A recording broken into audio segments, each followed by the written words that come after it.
So men really have a very different history in terms of healthcare and practice, in terms of, you know, looking after their health and their well-being, and how the health service looks at men. And I suppose in many ways, men have been overlooked. In many ways, men want to be overlooked. In many ways, healthcare and the need to seek help goes against everything that you're told of as a man. When you seek help, you are weak. If you can't cope, that is a weakness. Boys don't cry. So paternal perinatal mental health in general, it has to be placed within the context that somebody lives. Don't seek help for your mental health problems in the 15th century because you're going to get burnt at the stake, you're going to get locked up. Don't seek help. It's not socially acceptable. Is it socially acceptable for a father to seek help? It would take a strong man to seek help for perinatal mental health problems. However, he's probably looked by society as being weak, but it's the strong person who actually can step above and seek help. So, and how I know that is I often, when my friends, when I tell them, you know, my latest findings, they, you know, they say, really? Are you sure? No. And some have said to me, do you know what? I would get phone calls saying, you know, I think, you know, there's something there. I felt that you know, so, you know, if nobody's talking about it, if nobody's looking at it, if there's no evidence for it, and you have this whole social aspect and society and masculinity and expectations and culture, well, then it becomes a very, very hard place to seek help. It becomes a very hard place to admit that you need help, and that's across populations. I do believe that we are changing, and I do believe that it's a positive change. So in general, we have looked at, you know, men's health, and we wonder why men tend to have worse outcomes than women, and we'll go into that a little bit now. But one of the things that we can be really, really proud of in Ireland is that we were the first country in the world to have a men's health policy, which is something really, really to be proud of in terms of healthcare. And amazingly, there's only 4 other countries in the world right now have a men's health policy: Australia, Brazil, Iran, which was very shocking to me to have a men's health policy. And we had the first one in 2008. And I'm going to talk a bit about policy later on. And I love talking to the students about policy because it's very controversial. They give out about policy. They think that it's just another piece of paper and nothing ever changes. So I love when they say that, because then we can start to have a discussion. Well, is there anything really in relation to policy that can change? Have policies changed anything that you know of? But we will talk about that a little bit further. But it's good to have a men's health policy. You know, it got us thinking about men's health. It got men's health pushed into the health services in a way that it wouldn't have if it wasn't there. And you must remember, if the government say, yes, this is the men's health policy, these are the points for the men's health policy, then you can go back to them. You can say, what have you done? You said we have a framework. Now we have a framework for men's health.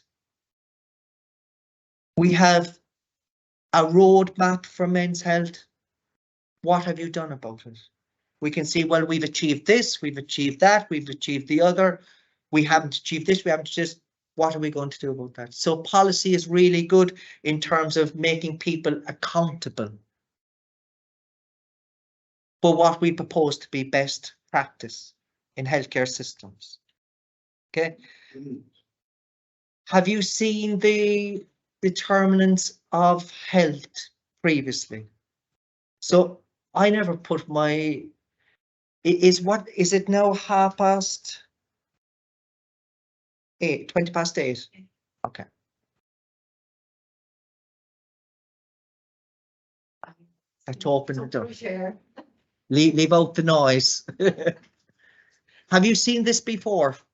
So I base all my healthcare on this. This is called the social determinants of health.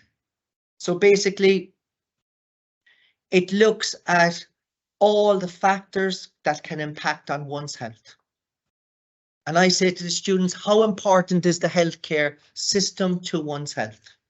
And they say it's the most important thing that you could have. And I said, really? Are you sure? When last did you engage with the healthcare system? Oh, 10 years ago. Really? When last did your education impact on your health? When last did the house that you live in?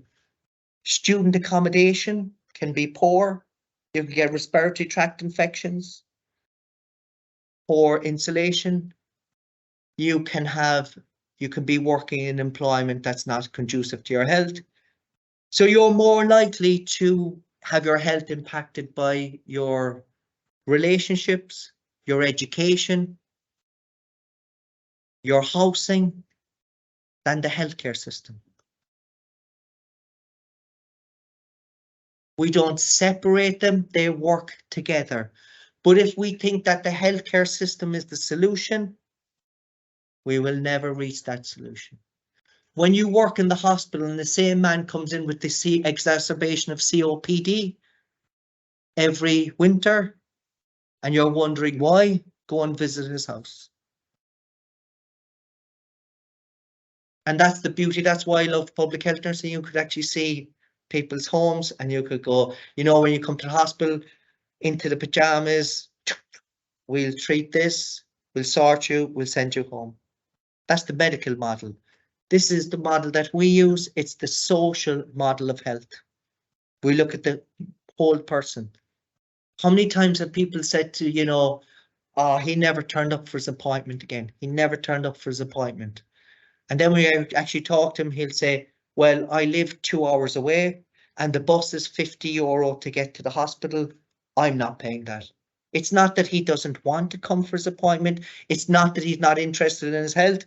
He doesn't have the money to be able to attend whatever appointment. So we know that male life expectancy is less than that of women. So, you know, if you look at it, and we talked there about morbidity and mortality, and it's much, much more than biological factors. Much, much more than biological factors. So there are other factors that play a big role in terms of men's health and men's life expectancy. We talk about modifiable behaviors, things that you can change for your health. And if you look at a lot of the causes of death today, they're related to modifiable factors. So if you think about it, back in the 1800s, you know, what was causing people's death? What was the prominent cause of death? Was it something that was modifiable in the person themselves? No, it was generally an environmental problem.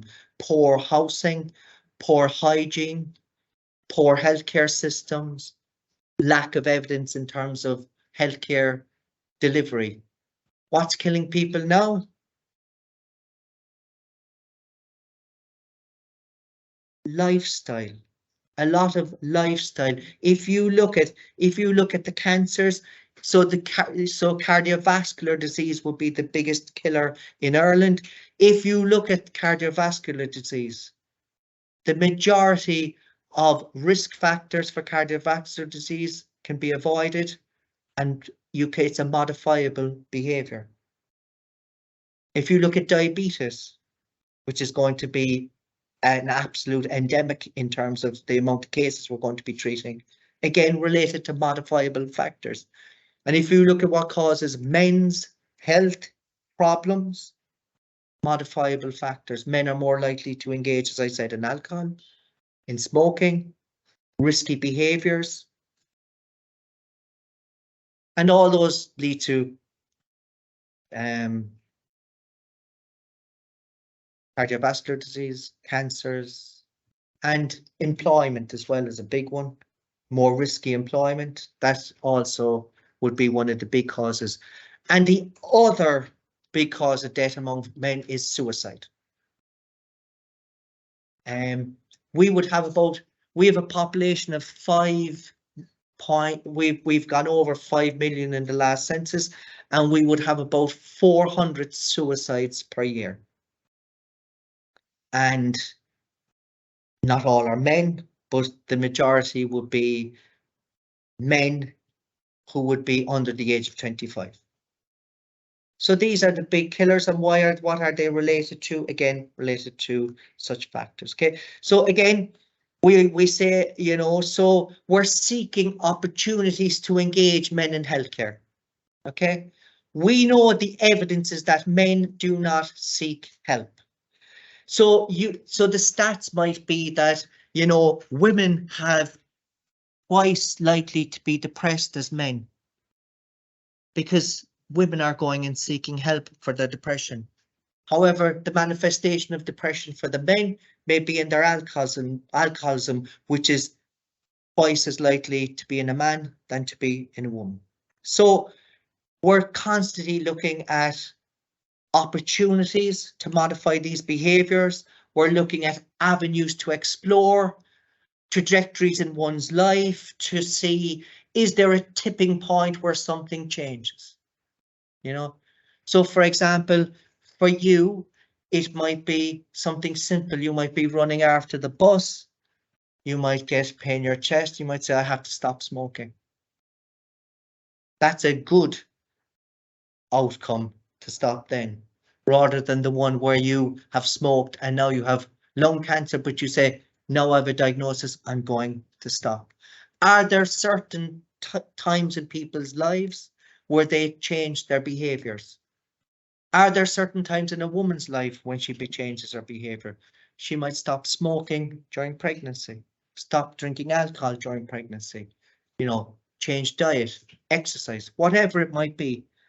So we're seeking opportunities like that for men in terms of where can we put in, what might be the turning points. And there's evidence to say that one of those turning points is when they become a father. So it's, you know, a shift away from, for some, not for all. And everything that I say today is not for, I'm not saying every man, every woman. I'm not saying that this is the Bible. I'm just saying that this is what we have in terms of, you know, this is the tiny bit that we know at this point. Tiny bit that we know. So basically, you know, evidence would suggest that, you know, when you speak to men, that fatherhood is a time where they say, well, look, you know, I think I'm going to change my behavior. I think that, you know, gone are the times when I can be out with the lads now drinking at the weekend. You know, I need to be up early, you know. So I've seen people who smoke and they have given up smoking as a result of, and other things like that, you know. So, but you're looking for avenues to explore, and fatherhood has been seen as one of those particular times. Okay.